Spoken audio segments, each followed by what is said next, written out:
아이들이 좋아하는 영화 가운데 아이언맨 3가 나왔습니다. 유독 한국에서 미국보다도 더 히트를 하는 책들도 있고 영화도 있는 것 같습니다. 정의란 무엇인가 라는 책은 미국에서 10만 부가 팔렸다고 알려졌는데 한국에서는 100만 부가 팔렸답니다.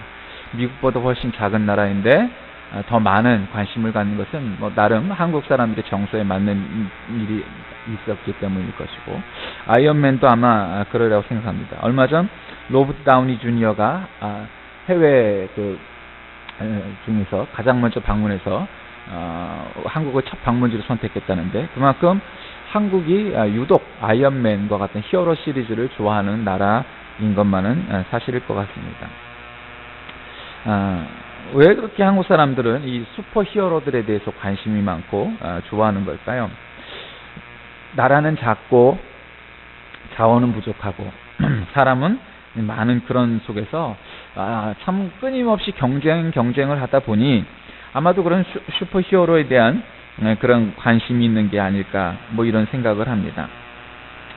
성경은 자식에 관해서 여호와의 주신 기업이요 태의 열매는 그의 상급이다 이렇게 말했습니다. 그리고 또 젊은 자의 자식은 장사의 수중의 화살 같으니 이것이 그 전통에 가득한 자는 복되도다 이렇게 말씀도 했습니다. 그만큼 자식은 복 중에 복입니다. 옛날 농경사회 때는 자식을 많이 낳는 것, 특별히 아들을 많이 낳는 것이 그 시대에는 복이었습니다. 그래야 농사를 지을 일꾼들이 많을 것이기 때문입니다. 그런데 오늘날은 자식을 그렇게 많이 낳을 형편은 아닌 것 같습니다. 보통 하나나 둘쯤 있는 것이 보통이고, 셋 넘어가면 그때부터 다둥이 이런 새로운 용어를 들여대가면서 많이 자식을 갖고 있는 집 이렇게 여기기 때문입니다. 성경에도 자식에 대한 그런 극단적인 표현이 나오는 것도 있습니다. 마태복음 15장 4절에 보면 아비나 어미를 회방하는 자는 반드시 죽이리라 그랬습니다. 신명기 21장 18절에도 사람에게 완악하고 패역한 아들이 있어 그 아비의 말이나 어미의 말을 순종치 아니하고 부모가 징책하여도 듣지 아니하거든 그 성읍의 모든 사람들이 그를 돌로 쳐 죽일지니 이같이 내가 너희 중에 악을 제하라 이런 말씀이 있습니다. 성경 곳곳에 부모의 말을 잘 듣지 않는, 즉 불효하는 자식이 있거든 아주 이렇게 심하게 채찍질하라, 심지어는 죽여라 이런 표현까지 있습니다. 여러분이 잘 아시는 것처럼 요즘처럼 부모가 자식 교육에 투자하는 때가 일찍이 없었습니다. 여러분 웬만한 사람들은 보통 아이들이 학교에서 다니는 거 끝나지 않고 보습 학원이든 음악 학원이든 피아노 학원이든 뭐든 간에 하나씩 보내는 것 그거는 기본입니다. 그리고 좀 사는 것이 좀 형편이 괜찮다 싶으면 그 필리핀이 됐든 싱가포르가 됐건 방학 중에 한번 어학연수쯤 갔다 오는 것도 보통 일입니다. 부모가 자식 교육에 투자하는 것 대단합니다. 보통 수입의 20% 정도는 아이들의 교육비가 차지한다 하는 것도 보통이고요. 4개에서 5개 학원 다닌다 하는 것도 그렇게 어렵지 않게 볼 수 있는 일입니다. 그런데 여러분, 우리가 정말 아이들에게 학원을 많이 다니고 어학연수를 보내고 혹은 유학을 보내고 공부 성적이 쭉쭉 올라가고 그러면 우리가 아이들을 정말 잘 키우는 것일까? 여러분 꼭 그런 것만은 아닌 것 같습니다. 저는 그래서 어린이 주일인 오늘 아이언맨 만들기 이런 제목으로 말씀을 나누고자 합니다.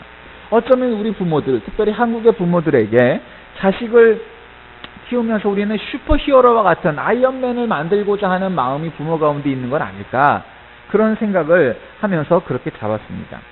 오늘 말씀은 르무엘 왕의 어머니의 교훈을 말씀하고 있는 겁니다. 르무엘이란 하나님께 속한 자라는 뜻을 갖고 있는 말입니다. 근데 그가 정확하게 누구인지는 잘 모릅니다. 그러니까 그 이름이 진짜 이름은 아닌 것입니다. 그러니까 본명 이런 것은 아닙니다. 어떤 사람은 그가 솔로몬 왕이다 이렇게 얘기를 하기도 하고, 어떤 사람은 또 딴 사람이다 이렇게 얘기합니다만 정확한 역사적 근거는 없습니다. 어쨌든 르무엘 왕의 어머니의 교훈입니다. 이 본문은 왕으로서 중요한 임무를 수행하던 한 사람이 자신에게 지혜로운 통치자가 되게 하려는 어머니의 사랑 어린 교훈을 기억하고 그것을 기록한 것이다 이렇게 보면 됩니다. 내 아들아, 내가 무엇을 말하랴? 왕을 아들로 둔 어머니 입장에서 한 국가의 운명을 짊어진 아들에 대한 염려가 얼마나 크겠습니까? 그렇다고 철부지 아이들을 키우는 오늘 우리 어머니들의 근심이 적다는 건 아니지만 어쨌든 그 나라를 다스려야 될 왕을 아들로 둔 어머니의 입장은 그 무엇으로 말하겠습니까? 그래서 내가 무엇을 말하랴? 내가 무엇을 말하랴? 그렇게 오늘 본문은 계속 반복하고 있는 것입니다. 성경을 보면 극단적인 두 부류의 부모가 나타납니다. 하나는 엘리 제사장의 가정교육입니다. 엘리 제사장은 이스라엘의 사사시대가 저물 때의 제사장입니다. 이스라엘에서 사사시대란 계급이 없는 시대입니다. 사람 위에 사람 없고 사람 밑에 사람 없던 그런 시대입니다. 그럼에도 불구하고 제사장은 가장 존경받는 사회 엘리트였습니다. 그에게는 홈니와 비느하스라는 두 아들이 있었습니다. 성경은 이 두 사람이 아버지의 뒤를 이어 이스라엘의 제사장이 되었다라고 말합니다. 제사장은 그 당시로 최고의 엘리트 교육을 받은 사람입니다. 제사장 직분을 맡았다는 것은 그 직위에 오르기 합당한 조건을 갖추었다는 이야기입니다. 외면적으로 보면 가장 좋은 하드웨어를 갖고 있는 그러한 최고의 엘리트 자리에 올랐다 할 것입니다. 하지만 성경은 이 두 사람 때문에 엘리 가문이 망했다 이렇게 말합니다. 홈니와 비느하스는 하나님 앞에 드릴 제물을 자기들 마음대로 손을 댑니다. 가장 좋은 고기 부분을 자기들이 먼저 먹어 치웁니다. 거기다 하나님의 궤를 모신 회막에서 수정드는 여인들을 꿰어내어 동침하기를 일삼습니다. 이런 일들이 엘리 제사장의 귀에 들어갑니다. 당연히 엘리가 두 아들을 불러 권면합니다. 내게 들리는 소문이 좋지 않구나. 너희들이 여호와의 백성으로 범죄케 하는도다. 사람이 사람에게 범죄하면 하나님이 심판하시려니와 만일 사람이 여호와께 범죄하면 누가 그를 위하여 간구하겠느냐. 아버지로서 할 수 있는 그런 권면이었습니다. 하지만 그 두 아들은 아버지의 말을 듣지 않습니다. 아버지의 권면이 아들에게 먹혀들지 않습니다. 즉 잘못 교육시켰던 겁니다. 자기의 대를 이어서 제사장 반열에 올라야 할 그 두 아들들이 지금 아버지이고 제사장인 엘리의 말을 듣지 않는 겁니다.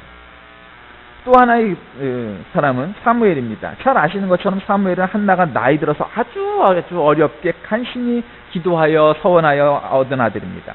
한나는 사무엘이 젖될 때가 되니까 그 아이를 엘리 제사장이 데리고 갑니다. 그리고 말합니다. 이 아이를 위하여 기도하였더니 내가 구하여 기도한 바를 여호와께서 내게 허락하신지라. 그러므로 나도 그를 여호와께 드리되 그의 평생을 여호와께 드리나이다. 어찌 보면 한나의 교육 방법은 아주 무책임한 것처럼 보이고 무관심한 것처럼 보일 수도 있습니다만 젖을 떼자마자 아이를 성전에 맡깁니다. 한국에서 유행하는 조기 유학과는 비교가 안 될 정도의 파격적인 교육 방법이죠. 사무엘은 분명히 엘리의 두 아들과 함께 자랐을 겁니다. 그 부모의 사랑을 흠뻑 받는 두 사람, 그리고 제사장의 아들이라는 그러한 배경을 가진 그 두 사람과 같이 했을 겁니다. 그런데 여러분, 하드웨어보다 그 안에 흐르는 소프트웨어와 즉 정신이 중요한 겁니다. 한나는 사무엘을 자기 자식이기 전에 하나님이 허락하신 하나님의 생명이고 하나님의 자식이라는 사실을 깨달았고 하나님의 방법대로 말씀대로 사무엘이 성장하기를 바랐던 겁니다. 어떤 분은 한나가 다른 생각을 가지고 사무엘의 성전에 맡긴 게 아니냐, 즉 제사장이 되길 바라서라든가 뭐 이런 거냐, 그렇지 않습니다. 여러분, 이스라엘의 제사장은 철저히 레위 지파에만 그 후손들과 자손들에게만 이어져 내려오기 때문에 엘리 제사장도 아론의 아들 이다말의 후손이었기 때문에 오른 것입니다. 그러나 사무엘은 에브라임 지파이기 때문에 제사장에 오를 수가 없습니다. 여러분, 이 두 가정, 그러나 한 곳에서 자란 이 아들들을 한번 비교해 보십시오. 무엇을 생각합니까? 어느 부모 짓고 자식이 잘못되기를 바라는 그런 부모가 어디에 있겠습니까? 문제는 내 자식에 대한 기대의 방향이 무엇인가, 그리고 어떤 것에 대한 방법을 선택할 것인가 하는 일입니다. 요즘 영어 유치원 보낸다고 그러면 한 달에 100만 원, 200만 원 내는 거 보통입니다. 여러분, 아이들한테 학원 한번 5개, 6개 보내려고 그러면 그거 보통 100만 원, 200만 원 이런 거 가는 것도 보통입니다. 뉴스를 보니까 한국의 부모들에게 물었답니다. 여러분의 아들이, 여러분의 딸이, 자식이 하버드 대학에 들어가면 여러분은 유학을 보내실 겁니까? 그랬더니 그 질문이 너무도 웃겼다는 겁니다. 아니, 하버드 대학, 들어가기 어려운 하버드 대학에 붙었는데 당연히 안 보내겠느냐? 아니라는 겁니다. 어렵다는 겁니다. 왜냐하면 하버드 대학을 다니려면 1년에 1억 원이 필요하답니다. 생활비까지 포함해서. 그러니 대학을 졸업하려면 최소한 4억에서 5억의 돈이 든답니다. 그래서 4, 5억이 없으면 하버드 대학은 들어갈 수가 없기 때문에 실력이 있어도 주립대라든가 장학금을 받을 수 있는 그런 학교를 가기가 오히려 쉽다는 겁니다. 요즘 우리나라 교육이 얼마나 치열합니까? 물론 오바마 대통령은 한국의 교육을 계속해서 칭찬을 하고 인정을 하고 있습니다. 물론 그런 면도 있습니다. 그러나 또 너무 치열한 이 경쟁 사회 속에서 우리 교육의 한 단면에 문제점도 분명히 있는 것이 사실입니다. 아이들을 도대체 어떻게 키우는 것이 이거 우리가 정말 잘하는 것인가? 우리가 끊임없이 고민하고 또 연구해야 될 부분 아니겠습니까? 영국의 사상가 존 락크가 1693년에 펴낸 교육에 관한 몇 가지 단상이라는 책이 있습니다. 거기에 보면 교육의 목표에 관해 분명한 지침을 주는데 교육의 목표를 5가지로 제시합니다. 첫째 목표는 체력입니다. 한국에서 고3 학급이 되면 아이의 체육 시간을 없애버리는 현실에 비하면 대조적이죠. 둘째는 위기 극복 능력입니다. 여러분, 사람이 같은 실력을 갖고 있어도 위기를 어떻게 관리하고 위기를 어떻게 해결하느냐 하는 능력이 굉장히 중요합니다.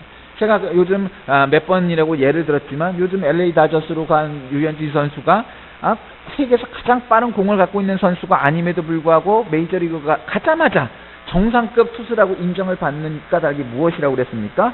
위기 관리 능력입니다. 가장 빠른 공을 갖고 있지는 않지만 위기가 닥쳤을 때 그 젊은 한국의 투수인 류현진은 어떻게 이 위기를 관리하는지 알고 있습니다. 그래서 여러분 보통 타자와 투수가 한 게임을 하면은 3번, 4번 만나게 됩니다. 그럼 보통 첫 번째 만날 때는 안타율이 한 회가 돌아갈 때는 안타율이 낮아도 2번, 3번 가면 안타율이 보통 투수들은 어떻게 되냐면 피안타율이 높아집니다. 다시 말하면 안타가 후반으로 갈수록 구위가 떨어지니까 안타가 많이 나오는 게 보통이란 겁니다. 그런데 여러분 지금 류현진 선수의 지금 얼마나 잘하느냐 하는 것을 증명하는 것은 류현진 선수는 첫 번째, 두 번째, 세 번째 점점 타자들이 1순, 2순 돌아갈 때마다 피안타율이 낮아진다는 겁니다.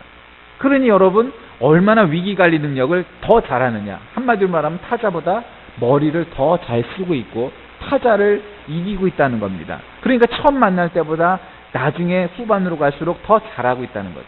위기관리 능력입니다. 셋째는 창의성입니다. 여러분 창의적인 생각, 어쩌면 한국 교육에서 가장 부족한 점 중에 하나가 그거라고 생각합니다. 우리는 옷을 입어도 뭔가 좀 크게 벗어나지 않게 입어야 되고 의견을 말해도 생각을 해도 남들하고 비슷비슷하게 해야 좋은 거라고 생각을 하는데 사실은 그런 게 아니죠. 네가 뭔 생각을 하느냐, 네가 다른 아이디어가 뭐가 있느냐 라고 했을 때 내놔야 될 것이 있을 겁니다. 넷째는 담대함입니다. 우리가 아무리 실력을 갖고 있어도 그런 대담함이 우리에게 없다면 실력을 발휘할 수가 없을 겁니다. 다섯째로는 언급한 이 4가지 목표를 학습한 후에 여유가 있다면 그 후에 지식을 가르쳐라 하는 겁니다. 여러분 우리하고는 많이 다르지 않습니까? 이솝 우화로 유명한 여러분 이솝을 잘 알 겁니다. 그가 어렸을 때 겪었습니다. 이솝의 주인은 아주 훌륭한 학자였는데 어느 날 주인이 심부름을 시킵니다. 이솝아, 목욕탕에 가서 사람이 많은지 보고 오너라. 갔습니다. 목욕탕 문 앞에 뾰족한 돌이 있는 겁니다. 어떤 사람이 이 돌을 못 보고 그만 이 돌에 걸려 넘어지고 말았습니다. 그러자 이 사람은 얼굴을 찡그리며 욕을 하고 들어갑니다. 잠시 후 다른 사람도 똑같이 돌불에 치여 넘어집니다. 그런데 한결같이 싫은 소리, 나쁜 소리, 욕만 해대고 들어가는 겁니다. 어떤 젊은이가 오더니 그 돌을 발견했습니다. 여기 웬 돌이야? 사람들이 걸리면 다치겠구만. 그 돌을 캐내려고 애를 쓰는데 한참 만에 땀을 줄줄 흘리면서 그 돌을 캐게 됩니다. 이솝이 돌아오자 주인이 물었습니다. 그래, 목욕탕에 몇 명이나 있더냐? 예, 목욕탕은 오직 사람 하나만 있습니다. 그래? 그럼 목욕 가자꾸나. 가보니 사람이 우글거리는 게 아닙니까? 야, 이렇게 사람이 많은데 왜 거짓말을 했느냐? 그랬더니 이솝이 대답하기를 아닙니다 주인님, 이차저차해서 사람은 그 돌뿌리를 치웠던 그 사람 하나밖에 없더라, 이런 겁니다. 내 아들아, 내가 무엇을 말하랴? 여러분은 무엇을 말하겠습니까? 우리가 자식들에게 야, 공부 잘하려면, 영어를 시험 잘 보려면, 수학을 잘하려면, 공부를 잘하려면, 뭐 어떻게 되려면 하고 싶은 말이 참 많습니다. 그런데 여러분 부모가 돼보면 그 말을 이루 다 하는 경우가 얼마나 많습니까? 다 할 수 없습니다. 사람을 만드는 것, 여러분 그거 쉬운 일 아닙니다. 우리가 소원한다고 공부를 잘하고 또 정직하고 뭐 장성하고 위기관리 능력도 있고 예의도 있고 사람들에게 칭찬받고 참 좋지만 그렇게 되기 쉽지 않습니다. 히틀러가 유대인을 600만 명을 죽인 사실을 우리가 너무 잘 압니다. 그런데 히틀러가 그렇게 뼛속 깊이 유대인을 증오한 사람이 된 까닭을 아십니까? 히틀러가 어릴 때 아버지가 멀리 여행을 가는 일이 많았답니다. 아버지가 집을 비우면 이웃에 사는 머리에 기름기 많은 유대인 남자가 집에 놀러 왔다고 합니다.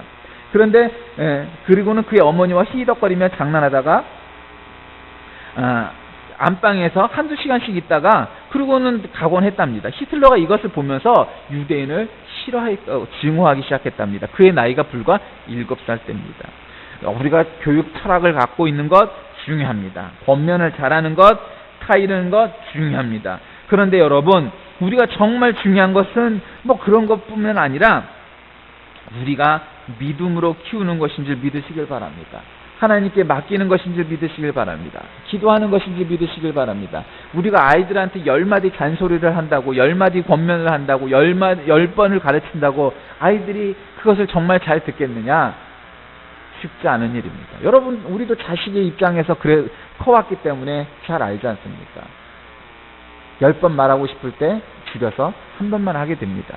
그래도 그 말도 제대로 안 듣는 게 자식입니다. 왜냐하면 자식이기 때문에 부모의 말을 다 깨달을 수 없습니다. 그러니 우리가 정말 아이들을 슈퍼히어로처럼 하나님 보시기에, 사람 보기에 정말 훌륭한 인재의 슈퍼히어로, 아주 그냥 세상이 아주 자랑스러워할 만한 그런 나라의 영재, 그런 아이언맨 만드는 거 얼마나 원합니까? 훌륭한 인물 만들기 원할 겁니다. 그런데 여러분, 우리가 그러기 위해서는 하나님께 맡기시기 바랍니다. 마치 한나가 사무엘을 엘리 제사장에 맡겼던 것처럼, 여러분, 엘리 아들들은 오히려 제사장의 아들들이었지만 그렇게 아주 망나니로 걷지만, 그래서 제사장이 될 그런 족속의 피를 갖고 있음에도 불구하고 그렇게 못했지만, 별 볼 일 없는 늙은 엄마의 아들이었던 사무엘은 오히려 훌륭하게 커서 하나님께 크게 쓰임받는 하나님의 일꾼이 되지 않았습니까? 교육 환경이 문제가 아니고, 경제력이 문제가 아니고, 공부방이 문제가 아니고, 정말로 중요한 것은 아이들이 정말로 믿음으로 자랄 수 있도록 예배가 얼마나 중요한지, 하나님의 말씀이 얼마나 중요한지, 내 일생에서 예배를 드리는 것, 성경의 말씀이 가장 중요하다라는 그 뿌리 박힌 정신을 갖고 살아가지 않는 한 정말로 그들이 우리가 원하는 대로 그렇게 슈퍼히어로처럼 아이언맨으로 자라날 수 없다, 이 말입니다. 말씀을 정리합니다. 훌륭한 인물 뒤에는 반드시 그를 위해서 기도를 끊지 않는 어머니 혹은 부모가 있다는 사실을 우리가 잘 압니다. 어린이 주일입니다. 여러분, 우리 가정에 속해 있는 자녀들마다 모두가 하나님의 큰 일꾼이 되고 사람들에게 존경받는 그런 사람 되기를 원합니다. 아이언맨 되길 원합니다. 그런 아이언맨 만들기를 원하십니까? 하나님께 맡기시길 바랍니다. 예배를 정말로 중시하는 사람으로 키우시길 바랍니다. 일생을 하나님 말씀대로 살기를 작정하는 사람을 만드시기 바랍니다. 성령 충만한 사람, 성령 세례를 받은 하나님의 자녀가 될 수 있도록 키우시고 기도하시길 바랍니다. 그것만이 우리 자녀들이 정말로 훌륭한 사람으로 자라나는 유일한 방법이기 때문입니다. 돈 들여 유학을 보내놨더니 유학 갔다 와서 교수가 됐는데 결국 돌아와서 자기 부모에게 칼을 들이대 부모를 죽인 그런 자식도 있습니다. 유학을 갔다 온다고 출세를 한다고 그것이 좋은 자식이 되고 좋은 사람이 되는 것이 아니라, 하나님의 사람이 정말로 될 때 좋은 사람이 되고 좋은 자식이 되는 것을 명심하시고, 아이언맨처럼 훌륭한 슈퍼히어로로 키우고 싶다면 하나님 앞에 내놓아 정말로 정금같이 단련되는 그러한 하나님의 사람 다 될 수 있기를 주의 이름으로 간절히 축원합니다. 기도하겠습니다. 살아계신 하나님, 오늘도 이 자리에 나와 예배드린 우리 모두가 자녀를 키운다고 키우지만 정말로 나부터가 하나님의 온전한 사람이 되지 못하고 부족함이 많아 온전한 부모의 역할을 감당하지 못함을 고백합니다.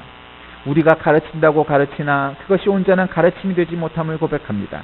오직 우리의 자식들이 하나님의 말씀에 순종하고 예배의 중요성을 깨닫고 오직 하나님의 온전한 자녀가 되는 것만이 훌륭한 인재로 자라나는 것임을 우리가 고백하오니, 하나님, 우리의 자녀들을 하나님의 귀한 일꾼들로 자라나게 하셔서 저들이 어른이 되었을 때에 정말로 하나님께서 크게 쓰실 만한 준비된 그릇이 되게 하여 주옵소서. 예수 그리스도의 이름으로 간절히 기도하옵나이다. 아멘.